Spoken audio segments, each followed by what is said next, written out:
नमस्कार viewers, CNBC आवाज के टक्कर के दिवाली स्पेशल एडिशन में आपका स्वागत है। और इस हफ्ते दिवाली के स्पेशल एडिशन में हम बात करेंगे चुनावी दिवाली की, यानी ये दिवाली चुनाव वाली है।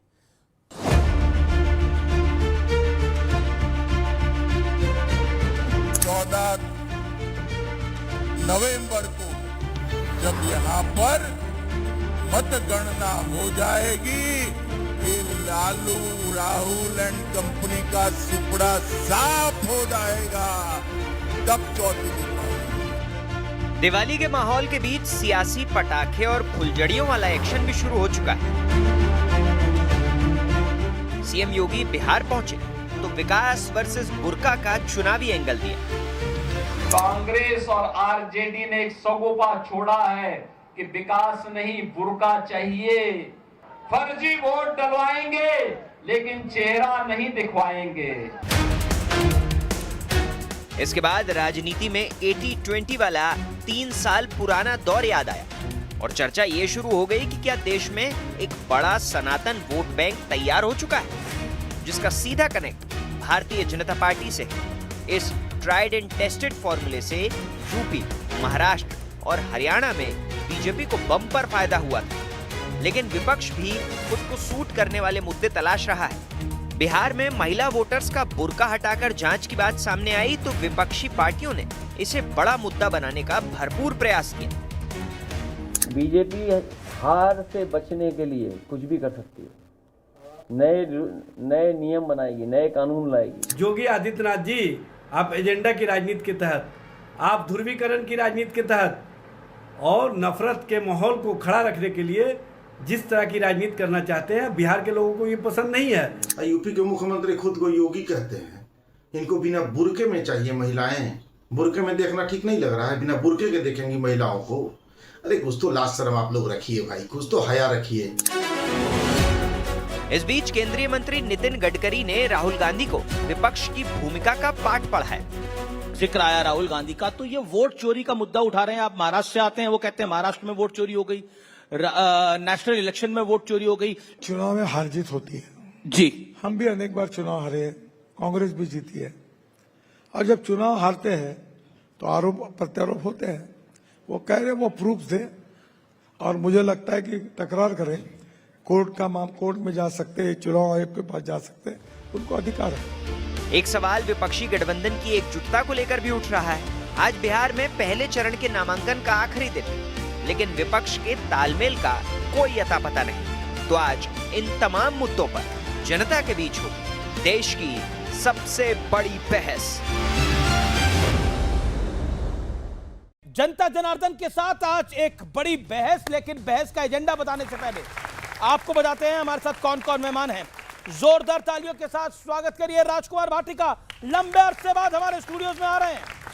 सोमनाथ भारती का, लॉ मिनिस्टर, फॉर्मर आम आदमी पार्टी के वरिष्ठ नेता। स्वामी दीपांकर, अभिनंदन है, जाने माने आध्यात्मिक गुरु हैं, लंबे अरसे बाद हमारे इस खास एडिशन में हैं। शादाब चौहान मेरे साथ हैं, AIMIM के प्रवक्ता, बीजेपी के प्रदीप भंडारी हैं, स्वागत है। सतीश के सिंह है, वरिष्ठ पत्रकार है, पॉलिटिकल एक्सपर्ट है, अभिनंदन है। और जनता जनार्दन, आपके लिए जोरदार तालियां, अभिनंदन। तो मेहमानों के परिचय के बाद बहस का एजेंडा क्या है आपको बता देते हैं। क्या देश में अब सनातन वोट बैंक तैयार हो चुका है? पॉइंट नंबर 2, बिहार चुनाव में विकास वर्सेस बुर्का का कोई टर्निंग पॉइंट बन पाएगा? घुसपैठी और SIR बिहार चुनाव में बड़ा मुद्दा बन पाएंगे? क्या बिहार में महागठबंधन टूटने की कगार पर है? ये कुछ बड़े ज्वलंत सवाल है। इन्हीं के साथ इस चर्चा को शुरुआत करते हैं। स्वामी दीपांकर, लंबे अरसे बाद अब स्टूडियोज में है, क्या एक सनातन वोट बैंक तैयार हो चुका है? और ये दिवाली पे फुलझड़ियां तो चलती हैं, लेकिन ये सियासत वाली फुलझड़ियां हैं। मैं समझता हूं पहले तो दीपावली की आप सबको बहुत शुभकामनाएं, सामने बैठे यूथ को भी और आपको भी और हमारे जितने भी को पैनलिस्ट हैं। मैं समझता हूं कि जो दुनिया में प्रकाश फैलाने में रत है वो भारत है, और वो भारत यूं ही बढ़ता रहे। और रही बात चुनाव की, चुनाव तो अमीश बाबू हर रोज चलता है। और रही बात सनातन के वोट बैंक की, तो मैं कहूँगा कि जब कोई सनातन के उन्मूलन की बात करेगा तो सनातनी वोट बैंक भी होगा। जब भी कोई सनातन के संहार या सनातन के समापन की बात करेगा तो सनातन वोट बैंक भी होगा। क्यों नहीं होगा? क्या किसी को बुरा नहीं लगता? क्या सनातनी का दिल नहीं टूटता? बिल्कुल टूटता है, बस इतना है कि सहिष्णु होने के कारण वो प्रतिक्रिया नहीं देता। पर हाँ, इतना जरूर है कि सनातनी अब संगठित भी हो रहा है, यूनाइट भी हो रहा है, एक भी हो रहा है। और उसके एक होने का महत्वपूर्ण एक प्रमाण आपको देता हूं कि जब भी आप सोशल मीडिया, ये बच्चे जितना भी यूथ चलाता होगा, एक चीज जरूर देखते होंगे कि नाम के पीछे लोग सनातनी और हिंदू लिखने लगे। बिहार में मैंने खूब अपनी यात्रा किया, मुझे वहां पर संगठित हिंदू तो हजारों की तादाद में दिखाई दिया, मगर यकीन मानिए मुझे वहां जाति दिखाई नहीं दी। जाति दिखाई नहीं दी। ओके राजकुमार भाटी, वो कहते हैं मैं बिहार में की मैं यात्रा पे गया और बिहार की यात्रा पे बड़ी गए भी, इनको वहां पर हिंदू तो दिखाई दिया संगठित, लेकिन जाति दिखाई नहीं दी। ऐसे में तो राजद और सपा का तो खेल ही बिगड़ जाएगा, उनका तो समीकरण ही एमवाय है। सभी देशवासियों को दीपावली की हार्दिक शुभकामनाएं। दीपावली प्रकाश का पर्व है, हमें अपने अपने मन में छिपे अंधकार को भगाना चाहिए और मन में ज्ञान का प्रकाश पैदा करना चाहिए। आपने जो प्रश्न उठाया, आपने शुरू में बहुत सुंदर विश्लेषण किया, मैं आपकी बहुत प्रशंसा करना चाहूँगा। आपने ये बताया कि भारतीय जनता पार्टी धीरे धीरे सांप्रदायिक मुद्दे उठाकर देश में एक धार्मिक वोट बैंक तैयार कर रही है। आपने स्पष्ट तौर पर ये बताया कि भारतीय जनता पार्टी अली बजरंग बली की बात करती है, 2080 की बात करती है, कटेंगे तो बटेंगे की बात करती है, ये सच्चाई है। दूसरा जो पर्दा इसका जो उठ रहा है, बुर्का का मामला, बुर्का केवल मुसलमानों में नहीं है, पर्दा प्रथा हिंदू समाज में भी है। मैं खुद जिस समाज से आता हूं, मेरे समाज में औरतें आज भी पर्दा करती हैं। और मैंने सपा की चिट्ठी में बुर्का नशीन औरतों की बात थी, मैं बोल रहा हूं, हिंदू औरतों की बात नहीं थी उसके अंदर। सपा की चिट्ठी पढ़ लीजिए आप। हिंदू की हम कर लेंगे, कोई दिक्कत नहीं।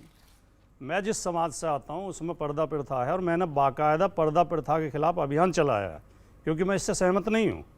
महिलाओं को मुक्ति देनी चाहिए। बुर्के के पक्ष में हैं आप? अब अगर ऐसे डिबेट होनी नहीं, मैं डिबेट नहीं, आप पर्दे के खिलाफ है लेकिन बुर्के के पक्ष में। मैं इतनी समझ रखता हूं कि आपका सवाल क्या है और मुझे उत्तर क्या देना। जी जी जी, बार बार आपको पूछने की जरूरत ही नहीं पड़ेगी, मैं खुद ही दे दूंगा वो जवाब जो आप चाह रहे हैं। मैं ये कह रहा हूं कि मैं व्यक्तिगत तौर पर पर्दा के और बुर्का के समर्थन में नहीं हूं, क्योंकि आज के युग में बेटियों को शिक्षित करना चाहिए, उन्हें स्वावलंबी बनाना चाहिए, उन्हें आगे बढ़ने की प्रेरणा देनी चाहिए। लेकिन जब भारतीय जनता पार्टी के लोग केवल बुर्का की बात करते हैं, बुर्का हटाना पड़ेगा, बुर्का पहन के वोट नहीं डाल सकते, उन्हें यह कहना चाहिए कोई भी औरत पर्दा नहीं करेगी, चाहे वो हिंदू हो या मुसलमान हो। जब ये बात बात में हिंदू मुसलमान करते हैं तब देश का माहौल बिगड़ता है, तब देश का माहौल खराब होता है।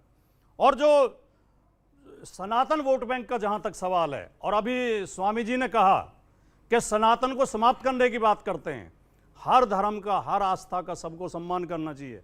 जो सनातन को समाप्त करने की बात करते हैं हम उनके विरोध में हैं।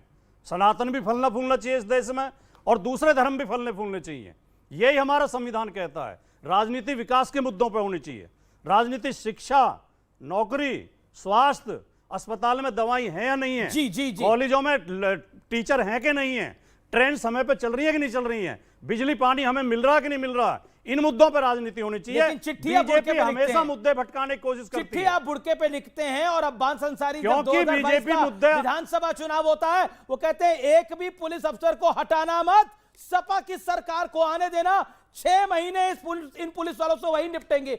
चुनाव के वक्त ये मुद्दे उठाते हैं और स्टूडियो में बोलते हैं विकास की बात होनी चाहिए, टीचर की बात होनी चाहिए, इम्तिहान की बात होनी चाहिए, लेकिन असल में क्या मुद्दे उठाते हैं ये सबके सामने है। स्वामी दीपांकर, सीधे तरीके से बात है, सनातन वोट बैंक स्ट्रैटेजी है देश को तोड़ने की।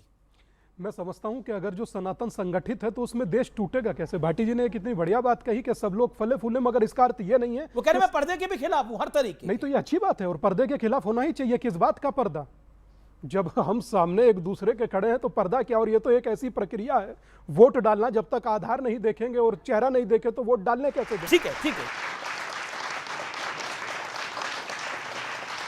जी, लेकिन आपने बोला कि पर्दा प्रथा के खिलाफ है, लेकिन चिट्ठी आप लोगों ने बुड़के पे लिखी, तो पर्दे पे भी लिखते हैं ना। एक मुझे बताइए, आपकी पार्टी की चिट्ठी बुड़के को लेके आ रही है और फिर आप कह रहे हैं कि हम तो हिंदू मुसलमान नहीं कर रहे हैं, जवाब इस बात का 30 सेकंड में।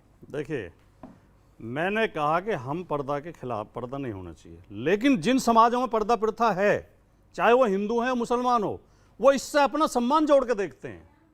वो औरत को पर्दा बेपर्दा करना अपमान मानते हैं। और ये केवल मुसलमान की बात नहीं है, हिंदुओं में डालने जाएंगे तो शक्ल दिखानी पड़ेगी ना। एयरपोर्ट पे जाते हैं तो शक्ल दिखानी पड़ती है, जेद्दा जाते हैं तो शक्ल दिखानी पड़ती है, दुबई जाते हैं तो शक्ल दिखानी पड़ती है, बिना उसके कोई पास करने देता है क्या? केवल हिंदुस्तान में चाहते हैं कि शरीयत से भी बड़े कानून हो जाए खड़े। ये है कि जो नियम बने भारतीय नागरिकों के लिए बने, बिल्कुल उसमें धर्म और जाति नहीं आना चाहिए। बिल्कुल आंगनबाड़ी महिलाएं देखेंगी भाई। भारतीय जनता पार्टी बार बार ये कह के बुरके में वोट डालती है, बुरके में वोट डालती है, वो एक समुदाय पर निशाना साधती है और एक समुदाय को निशाने पे लेती है। Okay okay okay, Pradeep Bhandari. सभी दर्शकों को दीपावली की शुभकामनाएं। मेरे साथ सब बोलिए जय श्री राम।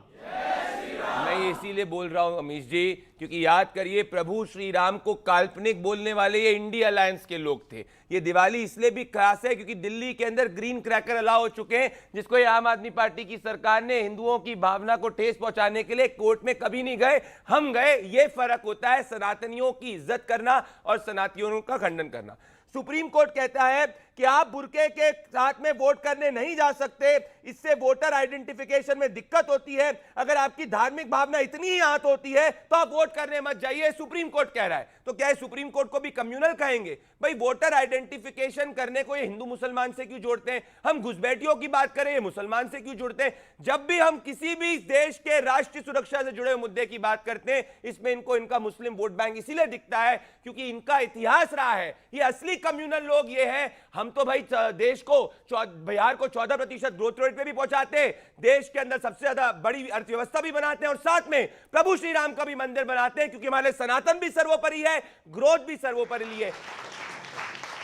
बटेंगे तो कटेंगे, कम्युनल एजेंडा नहीं है। नहीं है क्यों? अगर कोई भी हिंदुस्तानी बटेगा तो उसमें दिक्कत नहीं होगी। ऐतिहासिक रूप से मुगलों ने कैसे हिंदुस्तान पे राज किया था? ये बांटना चाहते हैं, हम जोड़ना चाहते हैं। ओके भाटी जी, आप बांटना चाह रहे हैं, ये जोड़ना चाह रहे हैं। अब ये कैसा जोड़ना है?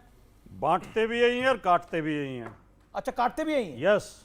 वर्ण व्यवस्था कहां से पैदा हुई है? हमने पैदा की है क्या? दलितों ने, पिछड़ों ने पैदा की है? गरीब लोगों ने पैदा की है क्या? जो आज उसके सामाजिक व्यवस्था के शीर्ष पे बैठे हैं, जो अपने जाति पे अहंकार करते हैं, घमंड करते हैं, जो अपनी जाति को ऊंची बताते हैं, जो दलित दूल्हों को घोड़े पर नहीं बैठने देते, मूछ रखने पे हत्या कर देते हैं, मंदिर में नहीं घुसने देते, बांटा उन्होंने या हमने बांटा है? वर्णों में और जातियों में इन्हीं लोगों ने बांटा है। और आज यही लोग जगह जगह दंगे कराते हैं, फर्जी अफवाहें उड़ाकर, फर्जी वीडियो चलाकर, तो उसमें काटने का काम भी करते हैं। आप कह रहे हैं कि जातियों में समाज बीजेपी ने बांटा है, लेकिन आप तो जिस विचारधारा अंग्रेजों के समय से बता रहे हैं। जिस विचारधारा की बीजेपी बात करती है, उस विचारधारा ने जब देश आजाद हुआ और भारत का संविधान लिखा गया, उस समय आरएसएस और हिंदू महासभा की मांग थी कि भारत का संविधान मनुस्मृति पर आधारित होना चाहिए। वो मनुस्मृति ही वर्ण व्यवस्था की बात करती है, वो मनुस्मृति ऊंच नीच की बात करती है। ओके, जवाब। जिसकी पार्टी मनुस्मृति की निंदा करेंगे, जिसकी पार्टी जो मनुस्मृति, अमित जी मैं इनके बीच में नहीं बोल रहा था, आपकी पूरी पार्टी जातीयवाद पे आधारित है। अरे आप बाबा साहेब अंबेडकर की बात करते हो, बाबा साहेब अंबेडकर का बूथ लेवल एजेंट आरएसएस का कार्यकर्ता था, कोई समाजवादी पार्टी का कार्यकर्ता नहीं था। आप क्या बात करोगे? मैं इनसे पूछना चाहता हूं, समाजवादी पार्टी का क्या वोट बैंक कहते हैं लोग? MY vote bank. क्या इनके अखिलेश यादव को सिर्फ जाति का वोट मिलता है? क्या अखिलेश यादव किसी दूसरे दलित जाति को बना सकते हैं उत्तर प्रदेश का चेहरा? क्या अखिलेश यादव राजकुमार भाटी को बना सकते हैं समाजवादी पार्टी का मुख्यमंत्री पद का उम्मीदवार? नहीं बना सकते। ये भारतीय जनता पार्टी है जिसके अंदर एक आदिवासी राष्ट्रपति बन सकता है, जिसके अंदर जाके दलित जो है वो प्रेसिडेंट बन सकते हैं और एक ओबीसी समाज का व्यक्ति प्रधानमंत्री बन सकता है। इन और हमें ये फर्क। और ये अच्छा, मुसलमान समाज की जाति की बात करेंगे, मुसलमान समाज की जाति की बात करेंगे। अरे कोई भी डॉक्यूमेंट है, हिंदू धर्म प्रोग्रेसिव धर्म है, उसमें जो त्रुटियां होती है उसको दूर किया जाता है। पर आप बताइए, जब हमने ट्रिपल तलाक हटाया था, क्यों नहीं ट्रिपल तलाक के खिलाफ बोले थे? अरे आप पहले जाके ये बताओ संविधान तले की नहीं है, विरोध करोगे कि नहीं करोगे? हिंदू ये जातिवादी है, घोर जातिवादी। अच्छा, महात्मा गांधी 4 मई 1928 को, मैं मनुस्मृति को बुरा नहीं मानता हूं, उसमें काफी कुछ प्रशंसनीय है, तो बोलो क्या महात्मा गांधी जातिवादी है? ये आदमी महात्मा गांधी को जातिवादी बोल रहा है। माफी मांगो, माफी मांगो, माफी मांगे।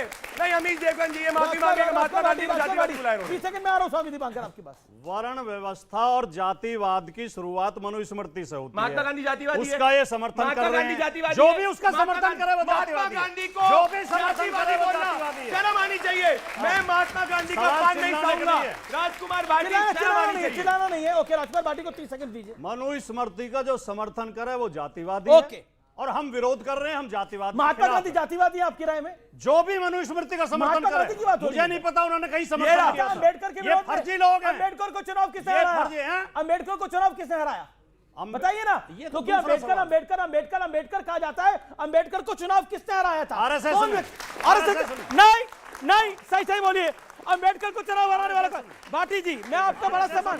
Bhati ji, I regard you a lot, I regard you a lot, you are one of the finest spokesperson of the party. मैं पूछ रहा हूं क्योंकि बार बार दलित की बात हो रही है, मनुस्मृति की बात हो रही है, बाबा साहब भीमराव अम्बेडकर को चुनाव किसने हराया था? आप बताइए। अमीश जी, जी प्लीज मेरी नहीं, रिक्वेस्ट। सुनिए सुनिए, अगर आप अपनी बहस को गंभीर रखना मैं गंभीर ही है। नहीं, मैं बोल रहा हूं। अम्बेडकर को चुनाव किसने हराया था? जातिवाद गंभीरता पे है। सुनिए, जाति व्यवस्था पे सबसे सुंदर पुस्तक बाबा साहब की एनलेशन मैं ऑफ कास्ट है। मैं सारी बात नहीं, मान आप रहा हूं। गंभीर बातें मैं नहीं कह रहा हूं, सुनना बाबा चाहते। साहब ने बहुत अच्छी बात बोली। आप गंभीर मैं पूछ रहा बातें हूं, नहीं सुनना चाहते। अम्बेडकर जो कि प्रेरणा है आप लोगों की, उनको चुनाव किसने हराया था? उनको पार्टी से बाहर किसने किया था? इसका जवाब देना आप दें या मैं दूं? कौन सी पार्टी से बाहर किया था? नहीं, एक नहीं, सेकंड। कौन सी पार्टी से बाहर किया? कांग्रेस से बाहर किसने कांग्रेस किया में था? तो कभी थे ही नहीं वो। नहीं, अरे कांग्रेस उन्होंने आरपीआई बनाई थी। एक सेकंड, एक रिपब्लिक पार्टी ऑफ इंडिया थी उनकी।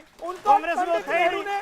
पंडित नेहरू ने उनको चुनाव, कांग्रेस ने उनको चुनाव हराया। फर्जी बातें कर रहे हैं। कांग्रेस ने उनको No, no, चुनाव हराया। कांग्रेस में कभी नहीं गए कांग्रेस वो। ने चुनाव हराया उनको। बाबा साहब कांग्रेस में कभी नहीं थे। बाबा साहब को कांग्रेस ने और चुनाव मेरे- हराया। कृपया मेरे बाबा दो साहब तत्व- को कांग्रेस ने चुनाव हराया। कांग्रेस बाबा साहब अम्बेडकर को चुनाव किसने हराया था? आप तो आम आदमी पार्टी के प्रवक्ता हैं, बताइए किसने हराया था? देखिए, नहीं बताइए किसने हराया था, सच सच बताइए।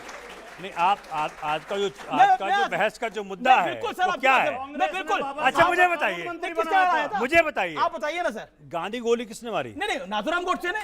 कौन था वो? नाथुराम गोडसे। कौन था वो? नाथुराम गोडसे कौन था वो? नाथुराम गोडसे किस पार्टी से आता है वो? बीजेपी से तो नहीं आता है। कौन सी आइडियोलॉजी उसकी? देखिए अब मेरे में कौन सी पार्टी उसकी पूजा करती है? ऐसा सवाल मैंने कौन सा पूछ लिया है? पूछिए, कि बताइए ना। अम्बेडकर साहब को चुनाव किस पार्टी ने हराया? आप लोग सर्च करिए और आप लोग महात्मा बताइए गांधी को गोली मारने वाला व्यक्ति किस पार्टी ने हराया? किस पार्टी से अम्बेडकर आता है? के खिलाफ कौन सी पार्टी थी?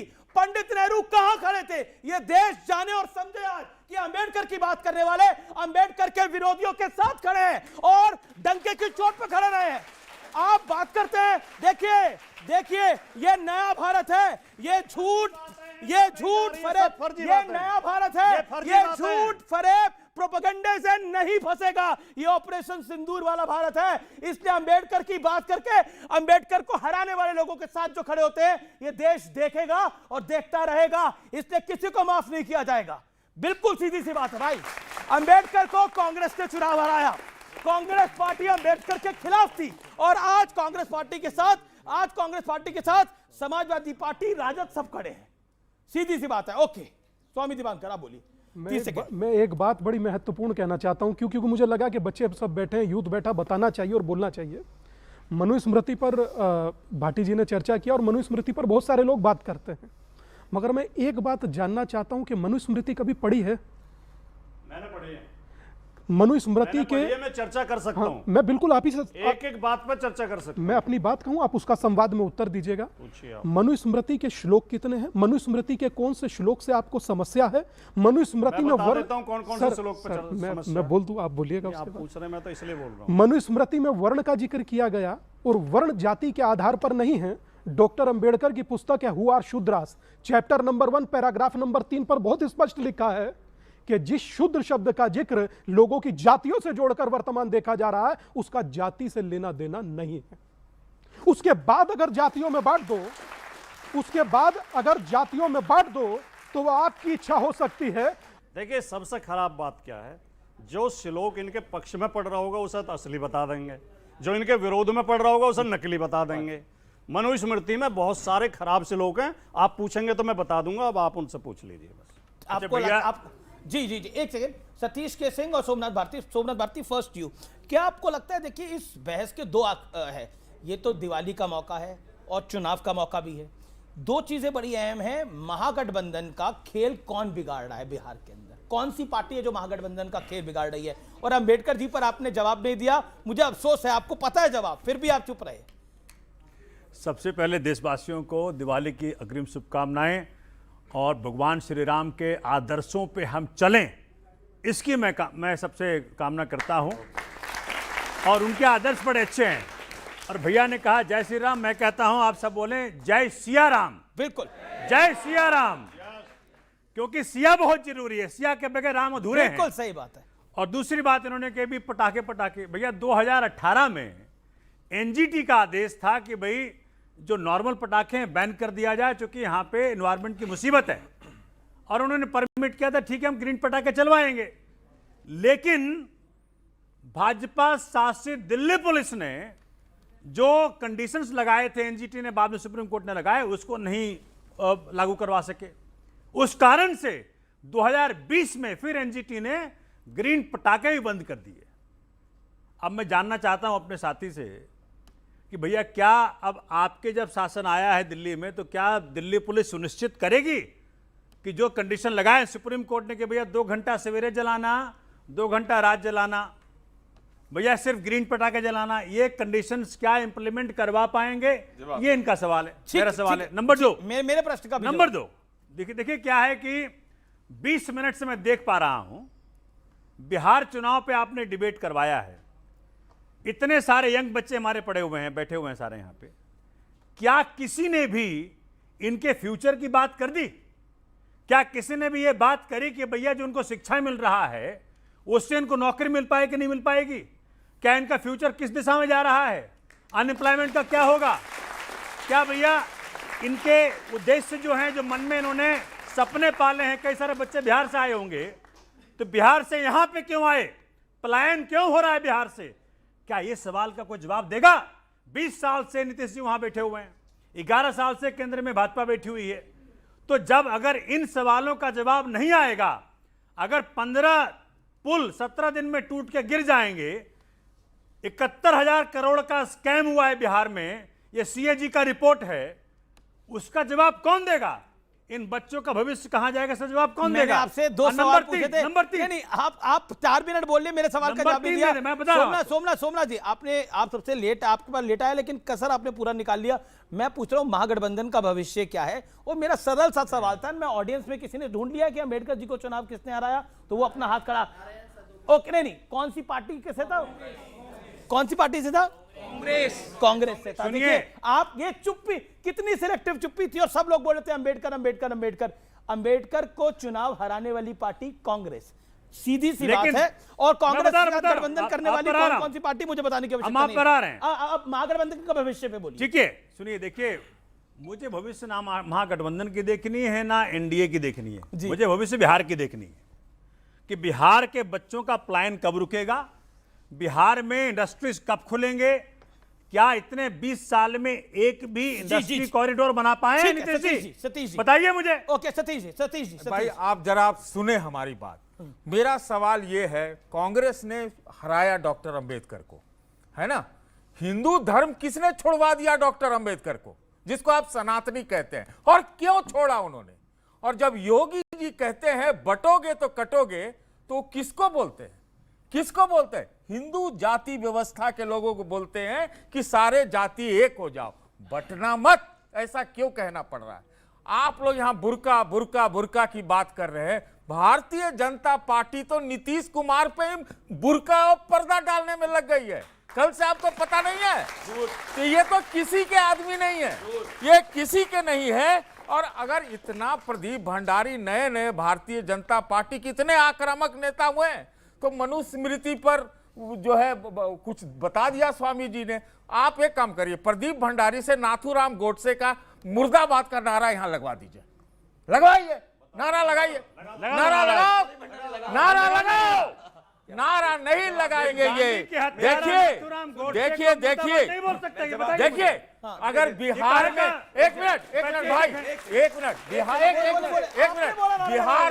बिहार में अगर स्वामी जी को अगर जाति नहीं दिखी, तो उनको स्वामी वाला काम छोड़ देना चाहिए। ओके, पहले प्रदीप भंडारी नारा लगाइए भाई। नारे लगाने का काम इनका है, पर जिसने कंप्लीटली हम खंडन करते हैं। बस सुनिए, इनके चक्कर में मत आइए।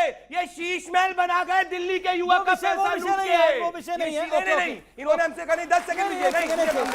1 सेकंड। नाथूराम गोडसे पे तो नारा लग सकता है। नाथूराम गोडसे मुर्दाबाद बोलने में क्या जाता है? कहाँ बोल रहे हैं हम? ये महात्मा गांधी का हत्यारा नाथूराम गोडसे का हम खंडन करते हैं, हम खंडन करते हैं।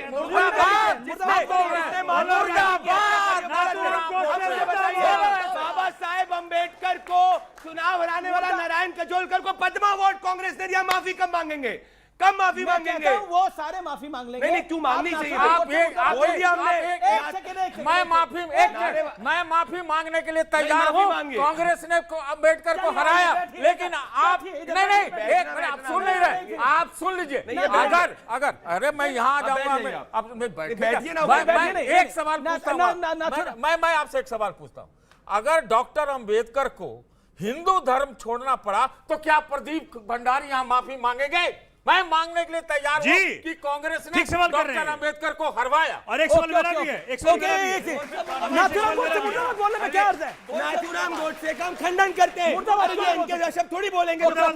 आपको ये चोला उतार देना चाहिए, आपको ये चोला उतार देना चाहिए, बोला गया। ओके, अगर बिहार में जाति नहीं दिख रही, बिहार में तो जाति का ही खेल है पूरा। मुझे 2 मिनट बोलने दीजिए बस, ज्यादा नहीं बोलूंगा। भूमियार, ठाकुर, ब्राह्मण, मैथिली, यादव, मुसलमान, दलित, महादलित। बिहार के ही कवि थे, रसलीन कहा करते थे कि जैसी दृष्टि वैसी सृष्टि। और एक हम लोगों की सूक्ति है ना, जाकी रही भावना जैसी प्रभु मूरत देखी तिद वैसी। अब मैं भाई साहब की बात पर आता हूँ। चोला उतार देना ना उतार देना, एक पत्रकार महोदय खड़े होकर हमको माइक पर यहाँ बोलेंगे जो हमसे लेट मी कंप्लीट अपनी बात। अरे इसलिए मैं क्यों कहूं कि आप छोड़ दो भाई, छोड़ दीजिए। 2 मिनट सुन लीजिए। अच्छा, आप लोग युवा बैठे हैं, मैं आप ही से 1 मिनट का संवाद करना चाहता हूं। जातियों में ना बटे हिंदू, ये आप लोग चाहते हैं या नहीं चाहते हैं? हाथ खड़ा कर बताइए कि हिंदू एक रहे। चाहते हैं ना कि हिंदू एक रहे? हाथ खड़ा कर बताइए कितने लोग हैं जो चाहते हैं हिंदू एक रहे? चाहते हैं हिंदू एक रहे, खाली वोट के लिए। अब सुनिए, हाँ, खाली वोट के लिए। मैं ये समझ रहा हूं, मैं सोमनाथ जी बोल नहीं रहा था, हालांकि आपने मेरी बारी में बोला तो इतना सा जरूर कहूंगा कि मात्र 4 फुलझड़ी पर इनको तारे दिखने लगे। 3 साल से युद्ध चल रहा है, ओजोन की परत नहीं फटी, आज ओजोन की परत फट रही है। पर खैर कोई बात नहीं। मैंने तो वेलकम किया है। मैंने कौन सा मना किया? आप मुझे वोट बैंक से मत जोड़िए दादा। मुझे क्या मतलब? मुझे 4 फुलझड़ियों में खराब हो रहा है। हाँ, मुझे क्या मतलब? आप वोट बैंक की बात कर रहे हैं पर मुझसे जोड़ रहे हैं, तो मुझे कष्ट हो रहा है इस बात से। मैं नहीं कहता दादा, आप लोगों ने नुक्कड़ पर ठेके खुलवाए, मुझे क्या मतलब इस चीज से? राजनीति आप कीजिए, राजनेता करें, मुझे दादा कोई ताल्लुक नहीं। मैं बात मात्र इतना कहना चाहता हूँ कि अररिया, पूर्णिया, कटिहार, बहादुरगंज, किशनगंज, मैं जितनी जगह गया मुझको हजारों लोगों ने कहा कि हम हिंदू होने का संकल्प लेते हैं महाराज जी, और जातियों में नहीं बटेंगे। मुझे वो दिखा तो मैं कैसे कह दूं सतीश जी जो कह रहे हैं वो सही है, उनके लिए सही होगा। भूरा बाल साफ करो का नारा लगा होगा, आज भी नारे 50 लग रहे होंगे, मगर मेरा कर्तव्य है कि मैं 900 दिन से नहीं रुका, आज भी हिंदुओं को एक करने का काम कर रहा हूं। जाएगा तो क्या हो जाएगा? हिंदू बढ़ जाएगा तो क्या हो जाएगा? जाति व्यवस्था हिंदू बढ़ जाएगा तो क्या हो जाएगा? वो कह रहे हैं आपका वोट बैंक हिल जाएगा। सोमनाथ भारती ने बोला। मैं कह रहा हूं कि बटना, अमीश भाई, मात्र जातियों का ही नहीं होता। आप बटना संस्कार, व्यवहार, परिवार और आहार में भी होता है। आप बांग्लादेश में बटे तो क्या हुआ? आप कश्मीर में बटे तो क्या हुआ? आप हिंदू कुश में बटे तो क्या हुआ? कंधार में बटे तो क्या हुआ? पाकिस्तान में आप शून्य हो गए तो क्या हुआ? बोल दीजिए सतीश जी, कोई फर्क नहीं पड़ता। मैं कह रहा हूँ, लेट मी कंप्लीट दादा। मैं मात्र इतना कहना चाहता हूँ कि आप बनकर पत्रकार ले लीजिए इनकी सुपारी और बढ़ने दीजिए, मगर मैं जोड़ूंगा और जोड़ता रहूंगा। ओके ओके ओके, एक सवाल मैं पूछना चाहता हूँ समीर जी। ओके, जवाब तो लो। और शदाब चौहान एक बारी भी नहीं आए। शदाब चौहान, पहले तो क्या आपको लगता है कि बिहार का चुनाव टर्निंग पॉइंट, बिहार चुनाव का टर्निंग पॉइंट है विकास बनाम बुर्का? टर्निंग पॉइंट है नहीं, सबसे पहले एसआईआर का मुद्दा, घुसपैठियों का मुद्दा क्या बड़ा बन जाएगा? सबसे पहले मैं चाहूंगा कि ये दिवाली का त्योहार हमारे हिंदू भाई अच्छे से मनाएं, और मैं पटाखों पर टिप्पणी नहीं करूंगा, एंजॉय करिए, वो हमें नहीं मालूम। लेकिन एक विषय पर अरे एक बात सबको पता नहीं है शादाब के बारे में, ये भी राम के वंशज है। नहीं बिल्कुल है, उसमें कोई वंशज है। आप बदल गए? नहीं, वो स्वेच्छा है। दूसरी चीज ये ये, राम के थे तो अब क्यों बदल गए? नहीं अभी भी राम के, वापस आ कौन कह रहा जाइए। नहीं, कौन कह रहा नहीं है, कौन कह रहा नहीं है? वो हम लोगों ने मार्ग अपनाया है, हम लोग आज भी एक ईश्वर को मानते हैं, इस पर कोई आपत्ति नहीं है। लेकिन मेरा जो विषय है दिवाली के शुभ अवसर पर वो ये है कि पटाखे चलें उससे समस्या नहीं है, लेकिन जो ये मिठाई में मिलावट है उससे बहुत से लोगों की जानें जाती हैं, उस पर सरकार संज्ञान दे दे, ये मेरा निवेदन। अच्छा मुद्दा। दूसरी चीज, अब मैं बिहार पे आता हूं। बिल्कुल, एक मैं सेकंड मैं बोल रहा हूं। एक सेकंड, वो अभी तक पहली बार बोल रहे हैं। हाँ, मैं बिहार पे आता हूं। बिहार में महागठबंधन के लोगों को कहीं ना कहीं अहंकार है। एक तरफ एनडीए नीतीश जी को साइड करना चाहता है, तो महागठबंधन के लोगों को इतना अहंकार है वो जीत का, उनको ऐसा लगता है कि हम जीत जाएंगे। क्योंकि अभी बात आई सनातन वोट बैंक की या मुस्लिम वोट बैंक की, मुस्लिम वोट बैंक कभी रहा ही नहीं, ये सिर्फ एक मिथ था जिसको नरेंद्र मोदी जी ने तोड़ दिया। वो बात हम लोग क्लियरली बोलते हैं, लेकिन हम लोग को उसमें शामिल इसलिए नहीं किया जाता है क्योंकि मुसलमान नहीं होना चाहिए, उनका प्रतिनिधित्व, राजनीतिक प्रतिनिधित्व नहीं होना चाहिए, हमारा सिर्फ वोट चाहिए होता है। हमारे विषयों को लेकर सेक्युलर पार्टीज का ये स्टैंड रहा है। मिसाल के तौर पे बोल रहा हूं, अखिलेश यादव जी हर विषय पर बोलते हैं, लेकिन इकरा हसन जो हमारी बहन है, वो सांसद है, उनके बारे में कितनी अभद्र टिप्पणी की गई। अखिलेश यादव जी का कोई एक ट्वीट दिखा दीजिए। जब मुस्लिम बेटियों की इज्जत आबरू की बात आती है, कोई उनके बारे में बात नहीं करता। क्या वो भारत की बेटी नहीं है? क्या अखिलेश यादव जी इसको बहन नहीं मानते? और दूसरी बात, स्वामी जी ने बात कही हिंदू नहीं बढ़ना चाहिए, और शादाब चौहान उससे आगे बढ़कर कहता है हिंदुस्तानी नहीं बढ़ना चाहिए। वाह क्या बात है। और दूसरी बात, एसआईआर और जो दूसरी चीजें हैं, जितने भी लोगों को घुसपैठिया कहा गया, चुनाव आयोग ने तो डेटा नहीं दिया कि कितने घुसपैठिए मैं बता थे। देता हूं, रुक जाइए, 390, कितने घुसपैठिए थे?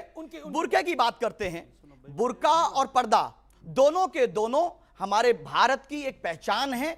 पर्दा करती हैं महिलाएं, वो उनकी महिलाओं की आस्था के ऊपर है। उनका मन करता है वो बुर्का करें, हिजाब पहने, और हम तो चाहते हैं कि अगर स्वेच्छा से कोई हिजाब पहनी महिला है वो भारत की प्रधानमंत्री बने, लेकिन किसी पर थोप नहीं सकते। यही भारत की पहचान है। लेकिन याद रख लीजिए, तेजस्वी यादव जी का अहंकार उनसे वो चीफ मिनिस्टर की कुर्सी खोवा देगा जो वो हरकत कर रहे हैं। मुसलमान पॉलिटिकली अनटचेबल बिहार में वो लोग बना चुके हैं। ओके, बिहार और यूपी में मुसलमान, एक राजकुमार भाटी, मुसलमान अनटचेबल है यही कह रहे हैं।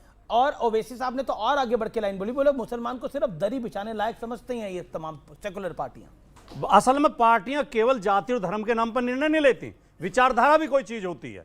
हाँ, इनकी पार्टी MIM जो है वो विचारधारात्मक मेल हमारा उनसे नहीं खाता, शिवसेना से क्योंकि जिस तरह बीजेपी सांप्रदायिक बात करती है उसी तरह MIM भी सांप्रदायिक बात करती है। 10 सेकंड, शिवसेना ने अपना रुख बदल लिया। भाटी जी रुक जाइए, आप बदल लीजिए, मेरी बात आप भी बदल लीजिए। नहीं, आदित्य ठाकरे, सुन लीजिए, आदित्य ठाकरे ने कहा चुनाव के बाद कि समाजवादी पार्टी महाराष्ट्र में बीजेपी की बी टीम बनकर काम कर रही थी। उस शिवसेना के साथ आप गठबंधन में उसका समर्थन करेंगे, और हमने कहा हमने 6 जीता के दिखाया है और हमें ले लीजिए। उसके बाद अहंकार। और उत्तर प्रदेश में कह रहा हूं, अखिलेश यादव जी हमारे बगैर मुख्यमंत्री नहीं बन सकते। हमारी वोट से आप मुख्यमंत्री बनते आए हैं, या तो अहंकार त्यागिए और बीजेपी को मिलकर हराएंगे। अगर नहीं हरा सकते तो आपका अहंकार आपको ले डूबेगा। आप मुसलमानों को अछूत नहीं समझ सकते। इकरा हसन ट्वीट क्यों नहीं किया अखिलेश यादव जी को? कौन सी शांति राजकुमार भाटी 30 सेकंड। गलतफहमी है ही नहीं कि हम आपके बिना चुनाव सरकार बना लेंगे। हमें तो सबकी मदद चाहिए, हम तो सबके सहयोग से सरकार बनाएंगे। हम कब कह रहे हैं कि आपके बिना बना लेंगे? आप मदद करिए हमारी उत्तर प्रदेश में, और बिहार में भी मदद करिए। बिल्कुल सम्मान देना पड़ेगा। मैं आपका पॉलिटिकल सम्मान देना पड़ेगा मुझे। यारी दोस्ती में पड़ेगा वाली भाषा नहीं। आप राजभर से करेंगे, आप राजभर निषाद सबसे करेंगे। कितने % राजभर है आपने किया उनके साथ? लेकिन मैं अछूत हो जाता हूं। मैं सिर्फ कुर्सियां लगाऊं, मैं लाठी डंडे खाऊं, मैं आजम खान बली का बकरा है। आगरा लखनऊ एक्सप्रेसवे की जांच नहीं होती, गोमती रिवर फ्रंट की जांच नहीं होती। डिंपल जी के खिलाफ अगर गलत टिप्पणी की गई तो क्या हुआ? लेकिन इकरा बहन के साथ यह हरकत हो रही है। आप माफी मांगिए कि आपके सांसद, आपके नेता ने एक सिंगल बीजेपी से बात नहीं की। मेरे भाई सादाब को यह पता नहीं है, योगी आदित्यनाथ ने मुख्यमंत्री की कुर्सी पर बैठने के बाद पहले 2 ही निर्णय लिए थे, गोमती रिवर फ्रंट की सीबीआई से जांच और आगरा लखनऊ एक्सप्रेसवे की सीबीआई से जांच कराऊंगा, जिनकी जांच आज तक नहीं हुई है। क्यों नहीं हुई है? ये योगी जी से पूछिए। मैच फिक्सिंग है, आप कह रहे सेटिंग है सपा की बीजेपी के साथ। तो बली का बकरा तो मुसलमान है। मॉब लिंचिंग हमारी, क्योंकि उनमें मस्जिद मदरसे दरगाह हमारे टारगेट पे, व्यापार हमारे टारगेट पे, बिल्डोजर हमारे घर पर, और इनको तो कुछ नहीं होता है। जांच सिर्फ मुसलमानों की होती। इसीलिए हम कह रहे हैं हमारे सहयोग के बगैर आप मुख्यमंत्री नहीं बन सकते। सर, मैं प्रेम के भाव के साथ कह रहा हूं, हम लोग आपको जिताना चाहते हैं। प्रेम ऐसा है तो धमकाना कैसा होगा? अमीर जी, हमारा यही तो ऐतराज है। ये मुसलमानों के ठेकेदार बनते हैं या हिंदुओं के ठेकेदार बनते हैं? हमारा निवेदन है ठेकेदार मत बनिए, राजनीतिक भाषा बोलिए। देखिए पहली बार स्वामी जी को बुला, मैं बड़े सम्मान करता हूँ, स्वामी जी का बड़ा आदर करता हूँ। ये बात कर रहे थे शराब के ठेकों की। इसी यूपी में उत्तर प्रदेश जो कि बुद्ध की धरती है, कबीर की धरती है, भगवान श्री राम की धरती है, भगवान श्री कृष्ण की धरती है, क्या कितने संत महात्मा यहाँ हुए, कितने भगवान अवतार हुए। 27,000 स्वामी जी स्कूल बंद किए गए हैं अभी, और 27,308 शराब के ठेके खोले गए हैं यहाँ पे। बताइए उत्तर मुझे क्या कहना? एक सेकंड बता दीजिए। जी जी। दूसरी बात जो बात कर रहे थे ठेके की, भाई ओवैसी जी को बना दिया इन्होंने मुसलमानों का मसीहा। अरे भैया ओवैसी जी के यहाँ जब हैदराबाद में आम आदमी पार्टी तेलंगाना का इंचार्ज रहा, 8 के 8 सीटों पे कौन लोग हैं वहाँ पे पता है आपको? इनके भाई एमएलए, खुद एमपी, फलाना, पूरे परिवार में ही है। पूरा बता दीजिए, पूरे परिवार में ही है। पूरा बताइए। तो इसलिए ये ठेकेदार बनना बंद कर दीजिए। मैं जानता हूँ, हमारे मैं जानता हूँ, बता दीजिए, विधायकों का नाम बता दीजिए। मैं जानता हूँ, परिवार का बता, एक नाम बता दीजिए आप, विधायकों का नाम बताइए हमारे। चले भाई मैं जानता हूँ। अरे मेरे विधायकों का नाम पूरी सलियत आपको पता है परिवार के हैं, आपको नाम ओवैसी जी के सारे परिवार ही एमएलए एमपी हैं वहां पे। नाम तो बता दीजिए। उनके तीसरे भाई बुरहानुद्दीन है, कोई जानता भी नहीं है। बुरहानुद्दीन कौन है? बुरहानुद्दीन कौन है? बुरहानुद्दीन कौन है ये बता दीजिए। कौन है बताओ ना। आप बुरहानुद्दीन बताइए कौन है? पूरा जो एमएलए बुरहानुद्दीन कौन है? क्या है कि आप बताइए। ये जो ठेकेदारी प्रथा एक ले रखा भाजपा ने हिंदुओं का, एक ले रखा मुसलमानों का, ये वही साहब ने, ये जो कम्युनल लोग हैं देश को बांट के रखना चाहते हैं। सर मेरा सवाल है सपा और एएमआई से कि जब डिम्पल यादव जी एक मस्जिद में गई थी कि उन्होंने क्या कहते हैं पर्दा नहीं किया था, तो उनके ऊपर काफ़ी कई लोगों ने उंगली उठाई थी। तो इस पर क्या वो सर कह रहे थे एएमआई के कि वो सम्मान करते हैं, तो इस पर उनकी क्या प्रक्रिया है? बिल्कुल, किसी भी महिला के खिलाफ अभद्रता करने वाला, बकवास करने वाला कोई भी व्यक्ति स्वीकार्य नहीं है समाज में, चाहे इकरा हसन हो, डिंपल यादव हो, और छोड़िए बीजेपी से मेरा विरोध है, लेकिन उनकी पार्टी की सांसद के विरुद्ध भी अगर कोई ऐसी बकवास करेगा हम उसको स्वीकार नहीं करते। किसी ओके और सवाल, और किसका सवाल है? हाथ खड़ा करिए। मेरा सवाल बीजेपी से है, अगर बीजेपी बिहार में जीती है एजुकेशन सिस्टम लाएगी, दोबारा नहीं लाएगी? ओके, बिहार में आप जीतते हो तो एजुकेशन सिस्टम ठीक करेंगे वहां पर? बिल्कुल करेंगे। बिहार को 14% ग्रोथ रेट भी हमने पहुंचाया, करेंगे। 39 लाख रोजगार करा, पहले से बेहतर हुआ है। वो कह रहा अभी तक क्यों नहीं किया? ये 20 साल से आप तो जाके शराब बंटवाते थे स्कूल में, आप तो बैठ के शराब बंटवाते थे स्कूल के अंदर। अरविंद केजरीवाल एक सेकंड, एक भंडारी जी बात बताइए, ये 20 साल से क्यों नहीं किया था? कौन से मुहूर्त का वेट कर रहे थे आप लोग? किसने कहा नहीं किया है? किसने कहा नहीं किया है? क्या बिहार के वहाँ युवा के स्कूल ठीक नहीं, अरे नोटा से नीचे वोट आए बिहार में, क्या बिहार की बात करेंगे? गए नहीं हो बिहार के अंदर, यहाँ पे बैठे अपने से बड़े से शीश महल में रहे हो, चेक करो गूगल पे। नहीं, मैं आपने इतने वादे किया वो पूरे हुए हैं अभी, जो आप बीजेपी को कह रहे हो? आप इतना कौन से वादे? आम आदमी पार्टी से मेरा सवाल है कि दिल्ली में अभी तक जो वादे आपने किए वो पूरे हुए हैं? अरे इनकी तो सरकार ही निकल गई, इनकी तो सरकार ही चली गई भाई। मैं जवाब दे दूं? जवाब तो दीजिए। देखिए आप लोग बड़े बड़े वादे बात करते थे, लेकिन आप तो खुद ही दिल्ली के अंदर जो आपकी सबसे बड़ा रण क्षेत्र था वहीं आप निपट गए। नहीं देखिए, हारे ना चुनाव। सुनिए ना, बताता हूं आपको। देखिए, जो वोट चोरी भाजपा ने ओपनली किया बिहार में, वो वोट चोरी की शुरुआत भाजपा ने दिल्ली में की, और उसमें और उसके अंदर सुनने का साहस रखिए, और उसके अंदर कांग्रेस सम्मिलित थी। आपको मैं उदाहरण देता हूं, कांग्रेस ने भाजपा के वोट चोरी में दिल्ली में साथ दिया। देखिए, मैं ओपनली कह रहा हूं ये बात। जब जो बीजेपी से हारता है वो वोट चोरी का आरोप लगाता है। राहुल गांधी हारे, उन्होंने बोला वोट चोरी हो रही है। अच्छा, आम आदमी पार्टी हारी, उनको लगा वोट चोरी हो रही है। आम आदमी पार्टी बकायदा दिल्ली में आउट ऑफ 70 67 सीट जीत कर आई थी, आउट ऑफ 70 62 सीट जीत कर आई थी। पंजाब में 90 सीट जीत के आई थी। जब खुद जीते थे तो वोट चोरी नहीं थी, बीजेपी जीत के आ गई तो वोट चोरी हो गई। तो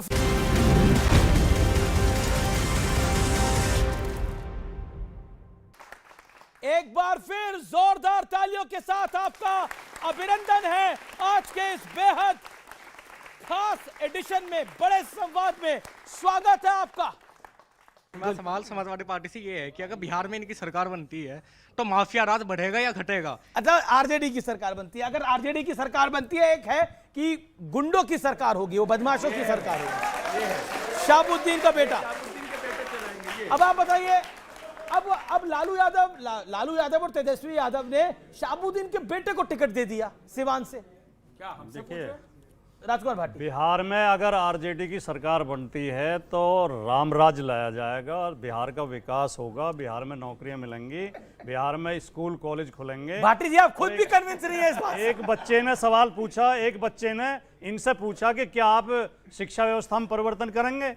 ये परिवर्तन तो करेंगे, पर किस तरह का करेंगे? एक मिनट मेरी बात।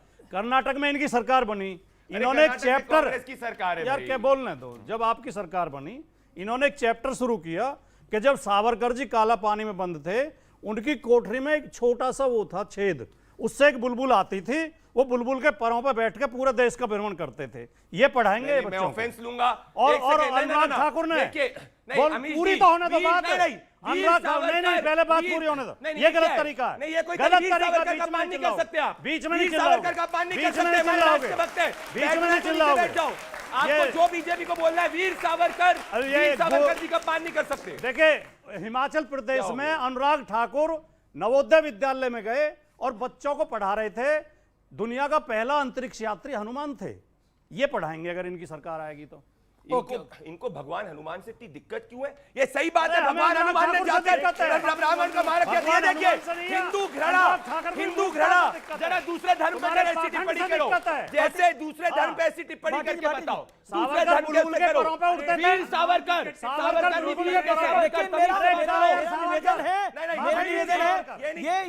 मेरा दिवाली का मौसम चल रहा है और वैसे भी बजरंगबली में बड़ी आस्था है लोगों की। सावरकर है, अरे वीर सावरकर के 1% की हालत क्या होती? क्या बात कर रहे हैं? वीर कौन होता है? अरे वीर सावरकर काला पानी में 10 दिन नेहरू को बैठा दो, वीर 10 दिन नेहरू को बैठा के दे दो। देखिए कुछ फैक्चुअल बातें हैं। अगर सावरकर कायर है तो सावरकर को कायर कहना हिंदुस्तान को कायर कहने के बराबर है। सावरकर सा ना कोई हुआ था, सावरकर सा ना कोई होगा। सावरकर वीर थे, वीर है और वीर ही रहेंगे। और मैं बता, देखिए कुछ फाट, देखिए इस पूरे हल्ले गुल्ले के अंदर सावरकर को लेकर जो टिप्पणी हुई, बजरंगबली को लेकर जो टिप्पणी हुई, उस पर मेरी बिल्कुल सहमति नहीं है। सावरकर काला पानी की सजा मिली जिसको 2-2 बार, उस सावरकर को गाली देने का अधिकार नहीं है किसी को। मैंने माना वो गांधी नेहरू परिवार से नहीं आता था, क्या उसका सम्मान का अधिकार नहीं है? उस वीर सावरकर को सम्मान का अधिकार नहीं है? सावरकर ब्रदर्स के साथ जो कुछ अंग्रेजों ने किया, ऐसा क्या था सावरकर के अंदर कि 2-2 बार काला पानी की सजा दे दी गई थी सावरकर को? कुछ तो हुआ होगा, कुछ तो किया होगा। देखिए मेरा निवेदन है कि महापुरुषों को इस चर्चा से अलग रखें। सावरकर वीर थे, वीर है और वीर ही रहेंगे। मैंने सावरकर और हनुमान पर टिप्पणी नहीं की, मैंने बीजेपी पे टिप्पणी की है। नहीं, आपने सावरकर को कायर बोला? ये गलत पढ़ाते हैं। आपने सावरकर को कायर बोला? सावरकर बुलबुल के परों पर उठते थे, सावरकर कायर बुलबुल के परों पर उठते थे। मैं उस बात, ये सावरकर पर टिप्पणी कैसे? कहता हूं कुछ, ये इनके अज्ञान पर टिप्पणी है। बड़ी खबर आ रही है, एक बड़ी डेवलपमेंट है बिहार के अंदर। महागठबंधन में बवाल नहीं थम रहा है। मुकेश सहनी ने बोला है कि मैं विधानसभा चुनाव नहीं लड़ूंगा, मैं राज्यसभा में नहीं जाऊंगा, मैं डिप्टी सीएम बनूंगा। और सीधे तौर पर उन्होंने कहा है कि महागठबंधन की सरकार बनने पर डिप्टी सीएम बनूंगा और सिर्फ वीआईपी प्रत्याशियों का प्रचार करूंगा। उनकी पार्टी का नाम वीआईपी है, वीआईपी यानी अपनी पार्टी के सिर्फ प्रत्याशियों का प्रचार करेंगे। तो एक तरह से ये बवाल नहीं थम रहा है, ये लेटेस्ट डेवलपमेंट है और बड़ी खबर है इस समय की। इसके ऊपर सतीश के सिंह आपका कमेंट, क्या आपको लगता है कि महागठबंधन में तालमेल नहीं हो पा रहा है? देखिए, सच्चाई अगर आप सुनिएगा और शांति से, तो दोनों महागठबंधन में यही हालत है। महागठबंधन एक तरफा चुनाव जीत रही थी, लेकिन पैर पर कुल्हाड़ी मांग ली, सुसाइड कर लिया। मैं इतना कहूंगा, ये बड़ी विडंबना है मुकेश सहनी जी और ये सब लोग डंडे के दम पर कि मैं डिप्टी सीएम बनूंगा, ये बनूंगा। उसके बाद भी तेजस्वी उनके पीछे पीछे। हमने तो लिख के दिया था कि हमें कोई मंत्रालय नहीं चाहिएगा। हमें सिर्फ सीमांचल आप पे तो भरोसा ही नहीं है ना। ANU किशनगंज चाहिए। आप पे भरोसा नहीं है। प्रॉब्लम ये है, सबका नेता होगा, भूमिहार का होगा, सैनी का होगा, यादव का होगा, ठाकुर का होगा, मौर्य लेकिन का अगर होगा। मुसलमान कोई दाढ़ी टोपी वाले की कुर्सी बराबर में लग गई तो तेजस्वी जी को पसंद नहीं आता है, अखिलेश जी को पसंद नहीं आता। इसीलिए हम कहते हैं कि अहंकार त्यागना चाहिए महागठबंधन को, और जीती हुई बाजी जो हार जाए उसे इंडिया गठबंधन कहते हैं। आप कह रहे हैं एनडीए को अहंकार नहीं खत्म करना चाहिए। दोनों को अहंकार है, दोनों को अहंकार है, और दोनों का अहंकार जनता को तोड़ना चाहिए। MIM किंग मेकर बनेगी, हम लोग ये कह रहे हैं, ये कह रहे हैं। और अभी आपको कौन सा गठबंधन आगे दिख रहा है, महागठबंधन या एनडीए? महागठबंधन आगे हो सकता था, लेकिन उसने जो हरकतें की हैं, जो नादानी करता है महागठबंधन, वो हार का कारण बनते हैं। बीजेपी और एनडीए जो है, जब चुनाव आता है तो 24 घंटे मेहनत करती है, और जो विपक्षी गठबंधन है उनके बहुत से नेता तो बाहर चले जाते हैं। कौन से नेता बाहर चले जाते हैं? बड़े नेता, मैं नाम लूंगा तो नहीं ले सकता। नाम ले रहे, नहीं, बड़ा खानदान है, ब्राह्मण है, मैं नाम नहीं ले सकता। नहीं हो सकती बीजेपी की, मैं बड़ा, हाँ। और ये भी नहीं, ये चुनाव लड़ रहे हैं, ये पक्ष तो ले रहे हैं कांग्रेस का। बिहार में अकेले चुनाव लड़ रहे हैं, कितनी सीट पे लड़ रहे हैं सर? सारी सीटों पे लड़ रहे हैं। ये देखिए, ये मुझे मैं 6 सीट पे ले रहा हूँ, आप सीटों पे लड़ रहे हैं चुनाव। वाह वाह वाह। वो कह रहे कि ये एक कॉम्प्लीमेंट है बीजेपी के लिए विपक्ष द्वारा कि आप लोग 24 घंटे मेहनत करते हैं, लेकिन जब रिजल्ट आता है तो फिर बाकी विपक्ष को लगता है वोट चोरी हो रहा है, वोट चोरी हो रहा है। ये तो वही हो गया, एक बच्चे ने 12 महीने मेहनत करी और फिर पेपर दिया और वो फर्स्ट डिवीजन से पास हो गया। जो फेल हो रहा है वो कह रहा है देखिए एग्जामिनर खराब था, टीचर तो और बकवास था, और पेंसिल तो टूट ही गई थी। ओके, प्रदीप भंडारी। मैं अमीश जी, हमको जितनी गालियां बकनी है, जो बोलना है बोलिए, पर नहीं तो तारीफ करिए, गाली तो नहीं। मैं कह रहा हूं जिसको गाली किसी ने नहीं बकी आप। जो बोलना है बोलिए, सुनिए, वो जो बोलना है बोलिए। पर मुझे बताइए, राहुल गांधी के पास कोलंबिया में कॉफी सीखने का समय, पर बेचारे तेजस्वी को दिल्ली में अपॉइंटमेंट देने का समय नहीं है। भैया ये कैसा गठबंधन है? राहुल गांधी पे, ये राहुल गांधी कोलंबिया में कॉफी बनाना तो सिखा रहे हैं, लेकिन तेजस्वी यादव को समय नहीं दे पा रहे हैं, ऐसा क्यों है? सोमनाथ भारती, आपके तो करीबी रहे हैं राहुल जी, बहुत चाहते हैं। मैं तो कह रहा हूं आपके तो करीबी रहे हैं राहुल जी। भैया मैंने तो आपके शो में कई बार कह दिया। क्या कह दिया? जब तक इस गठबंधन, इंडिया गठबंधन के को लीड करेंगे राहुल जी, तब तक बड़ा गर्क होगा इनका। ओके, चलिए, कह दिया, ऑन रिकॉर्ड कह दिया। ओके ओके ओके ओके, आखिरी शब्द स्वामी जी आपके। मैं मात्र इतना कहना चाहता हूं, निसंदेह आज चर्चा देखकर आनंद आया, वाकई अच्छी चर्चा थी, मगर इतना सा जरूर कहूंगा कि हम सभी लोग अपने जीवन को बहुत अच्छे से जिए, मगर इस चीज को ध्यान रखते हुए कि सभी धर्मों का सम्मान।